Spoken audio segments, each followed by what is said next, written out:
negara hukum, bukan negara kekuasaan. Indonesia adalah negara hukum, bukan negara polisi. Sehingga polisi tidak bisa seenaknya mengkriminalisasi setiap warga negara, tapi polisi tugasnya adalah menegakkan hukum. Indonesia adalah negara hukum, saudara.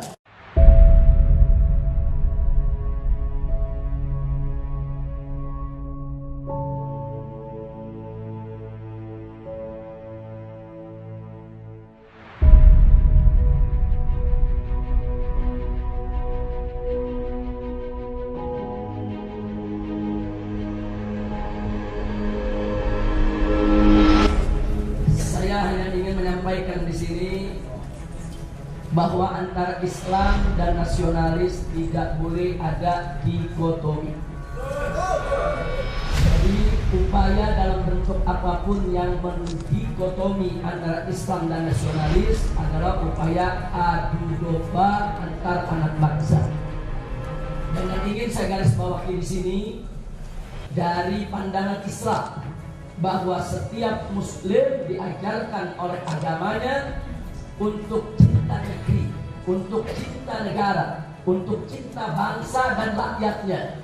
Sehingga setiap muslim yang mengamalkan ajaran agamanya pasti dia seorang nasionalis yang cinta bangsa, negara, dan rakyat Indonesia.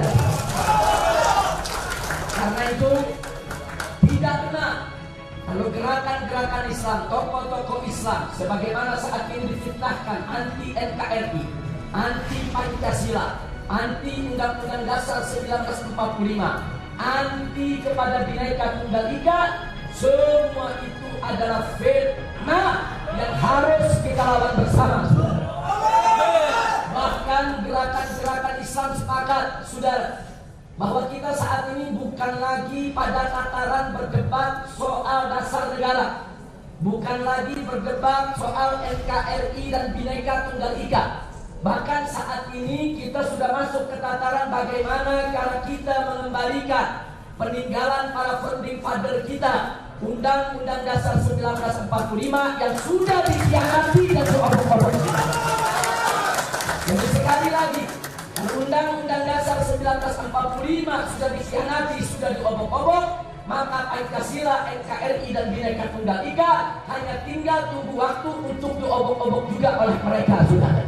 Maka itu sebelum terlambat, ayo kita rapatkan barisan, kita satukan potensi kita, mari kita pertahankan persatuan-kesatuan negara Republik Indonesia yang berdasarkan Pancasila dan Undang-Undang Dasar 1945 yang asli, serta kita pertahankan Bhinneka Tunggal Ika, dan mari bersama-sama kita bebaskan negara kesatuan Republik Indonesia dari segala bentuk penjajahan asing dan asing, saudara. Takbir! Takbir! Allahu Akbar! Merdeka! Kemudian saya ingatkan saudara, saya pernah diundang beberapa waktu yang lalu dalam acara simposium yaitu tentang PKI. Nah kemudian saya sudah paparkan dalam simposium hampir ada 30 indikasi tentang kebangkitan PKI. Jadi kalau ada oknum-oknum pejabat di negeri ini yang menyatakan PKI sudah finish, PKI sudah selesai, PKI sudah tidak mungkin bangkit kembali, dusta dan bohong. 30 indikasi sudah kita paparkan, dan itu menjadi bukti yang tidak terpungkiri bahwa PKI memang bukan lagi sedang bangkit, tapi sudah bangkit di negara kesatuan Republik Indonesia ini. Karena itu kita harus lebih meningkatkan kewaspadaan kita dan tingkatkan kebersamaan kita. Jangan kita kasih kelas sedikit pun juga untuk PKI bangkit di Republik Indonesia ini. Siap gadang PKI? Siap habisi PKI? Takbir! Sallu ala Nabi!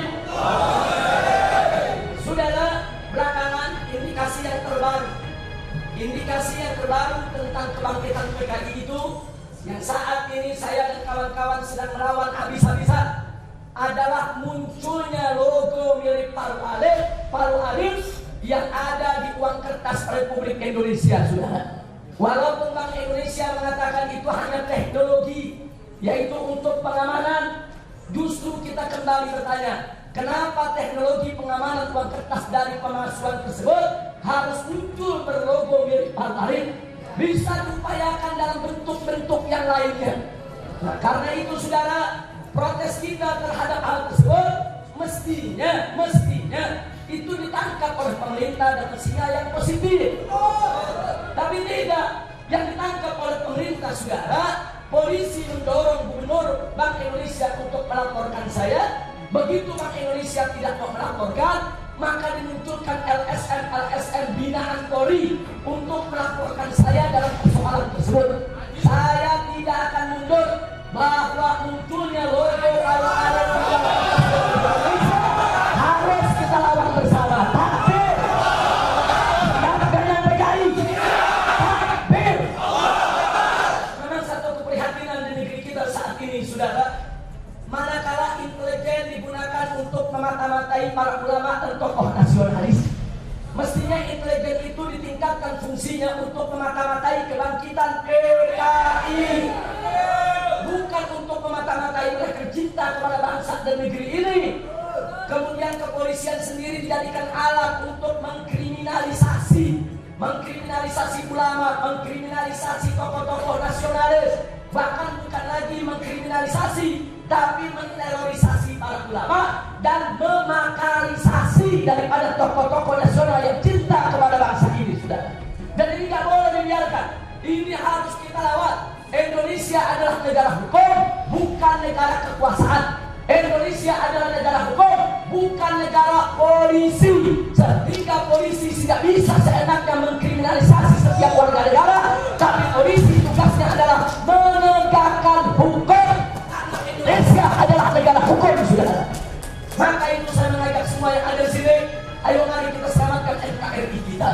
Ini negeri milik kita bersama. Apapun agama dan budaya Anda yang cinta kepada Republik ini, mari kita bergandeng tangan, kita jaga ini kedaulatan NKRI sebagai tanggung jawab kita semua. NKRI ini adalah kapal besar kita yang menampung kita semua. Enggak boleh kapal besar ini dilobangi oleh siapapun, saudara. Satu saja melobangi kapal besar ini, kemudian kita biarkan, kapal ini akan tenggelam, kapal ini akan karam dan akan menghancurkan kita semua.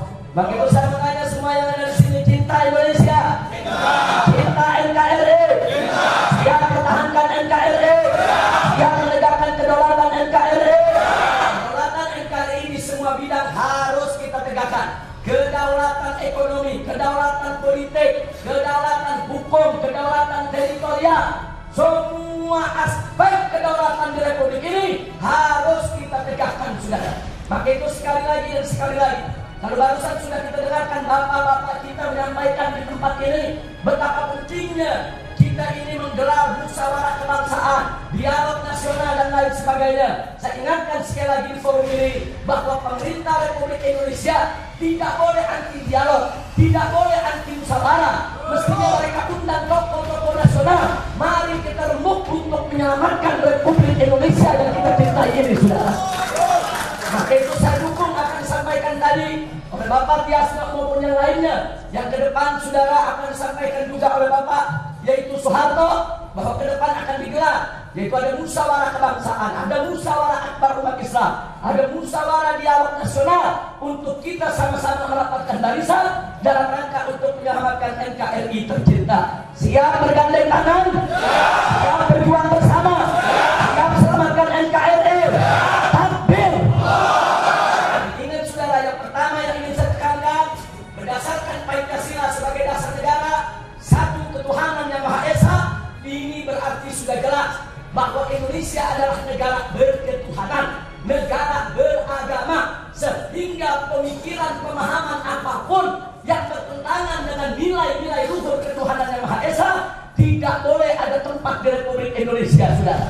Apakah itu paham komunis, marxisme, leninisme, termasuk paham-paham spesialis, sekularisme, liberalisme, dan pluralisme yang merupakan produk-produk Zionis internasional. Kemudian yang kedua, kemanusiaan yang adil dan beradab. Sudah tegas, saudara, jelas bahwa para founding father kita mengamanatkan negara ini kepada generasi penerusnya untuk selalu menegakkan keadilan. Keadilan itu, saudara, justice for all. Keadilan itu untuk semua, tanpa memandang suku, budaya maupun agama. Semua bangsa Indonesia, siapapun dia, berhak untuk mendapatkan keadilan dan berhak untuk selalu diperlakukan dengan adil, bahkan juga harus diperlakukan dengan beradab yang menjunjung tinggi nilai-nilai kemanusiaan. Yang oleh karenanya, saudara, berdasarkan ini, segala tindakan yang tidak berkeadilan, segala tindakan yang tidak beradab tidak boleh ada diberi tempat di negara kesatuan Republik Indonesia. Takbir! Karena ketiga dari Pancasila adalah persatuan Indonesia. Saudara, kalau bicara persatuan Indonesia, kita sudah sepakat ini negara adalah negara kesatuan. Satu jengkal pun di wilayah Republik Indonesia tidak boleh ada lepas untuk melepaskan diri. Karena itu kita menolak segala bentuk, yaitu gerakan separatis. Dari mulai Aceh sampai Papua, tidak boleh lagi ada gerakan separatis untuk melepaskan diri dari Republik Indonesia, saudara. Maka itu kita minta kepada pemerintah kita, saudara, untuk menggerakkan intelijennya, menggerakkan keamanan dan pertahanannya. Ya, bukan untuk memata-matai ulama, mengkriminalisasi ulama, tapi untuk mencegah separatis di setiap jengkal wilayah negara kesatuan Republik Indonesia, saudara.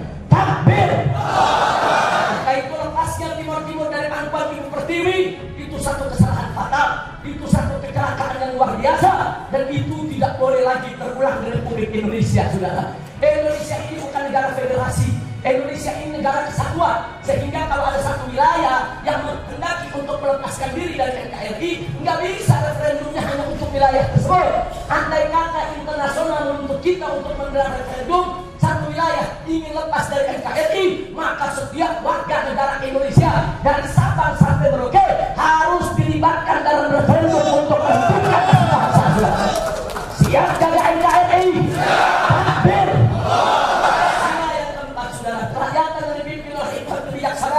Dalam permusyawaratan perwakilan. Ingat, berdasarkan sila ini, Indonesia adalah negara musyawarah, bukan negara demokrasi liberal, bukan negara demokrasi barat, bukan negara demokrasi Yahudi, bukan, bahkan bukan negara demokrasi sosialis. Tidak, saudara. Indonesia adalah negara musyawarah untuk mufakat. Kalau ada yang bertanya, apa sih beda negara musyawarah itu, saudara, dengan demokrasi liberal, dengan demokrasi barat yang ditawarkan selama ini kepada bangsa Indonesia?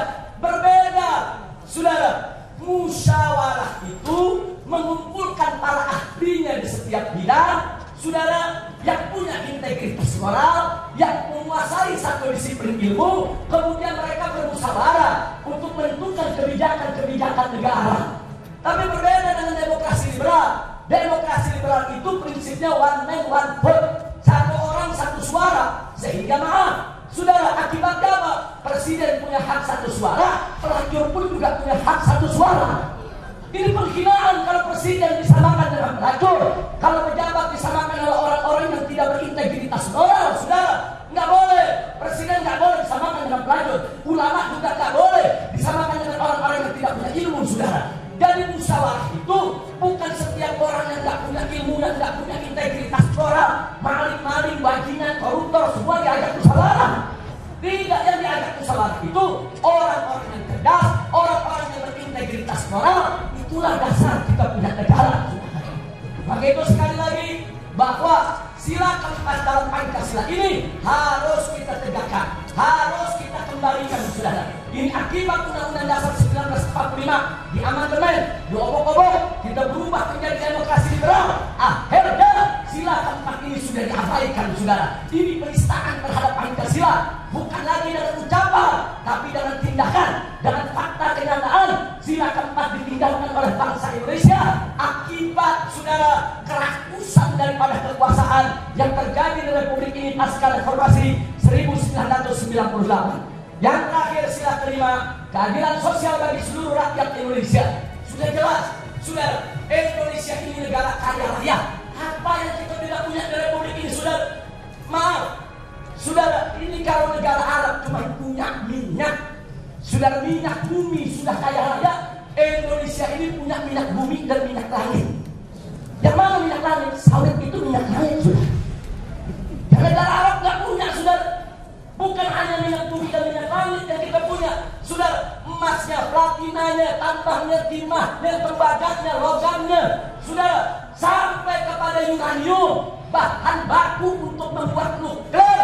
Indonesia termasuk negara yang mengandung uranium terbesar di dunia ini, saudara. Ini Indonesia, jangankan penduduknya 250 juta, saudara. Andai kata penduduk Indonesia ini 1 miliar sekalipun, kekayaan yang dimiliki oleh Republik Indonesia sebagai anugerah daripada Allah sebagai Tuhan yang Maha Esa lebih dari cukup untuk menghidupi rakyatnya 1 miliar sekalipun, saudara. Tapi kenapa penduduk baru 250 juta, banyak pengangguran, saudara, banyak orang miskin, banyak orang menderita karena di Republik ini, saudara, banyak tikus-tikus negara, banyak rampok-rampok negara, banyak darah kekayaan negara seenak perut mereka, saudara. Maka itu kita harus bela, yaitu rakyat sampai lapis yang paling bawah. Mereka harus sejahtera, mereka harus ditingkatkan kesejahteraan sosialnya. Nggak boleh ke depan di Indonesia ada pengangguran lagi, di Indonesia ada orang yang miskin melarat lagi, di Indonesia ada orang yang makan nasi aking, nasi bekas yang sudah sekian lama dari makan basi dijemur kembali. Ini betul-betul satu pemandangan yang ironis, saudara, bagaikan tikus yang mati di atas lumbung padi, saudara. Kita kaya raya, sekali lagi kita kaya raya, kita tidak miskin. Maka itu ayo kita bangkit, saudara. Kedaulatan ekonomi, kedaulatan politik, kedaulatan hukum, kedaulatan teritorial, kedaulatan bangsa Indonesia harus kita rebut dan kita tegakkan kembali di bumi Indonesia. Siap semua? Takbir! Takbir! Jangan-jangan pada hari Mujizat Al-Fatihah kita mohon kepada Allah agar Allah menyelamatkan NKRI kita. Indonesia dijadikan sebagai baldah thayyibah, salihah, mubarakah. Kepada Allah Subhanahu wa taala agar rakyat Indonesia ini disayangi Allah, dilindungi Allah, dipelihara Allah, diberkahi Allah, dan semua orang-orang rusak yang ingin menghancurkan negeri ini dihancurkan oleh Allah Subhanahu wa taala. Dan kita semua disatukan oleh Allah dalam iman, Islam dan ihsan, disatukan dalam NKRI, disatukan dalam perjuangan ala hadhihi niyyah wa likulli niyatin salihah wa ila hadratin nabiyil mustafa sallallahu alaihi wasallam. Al-Fatihah.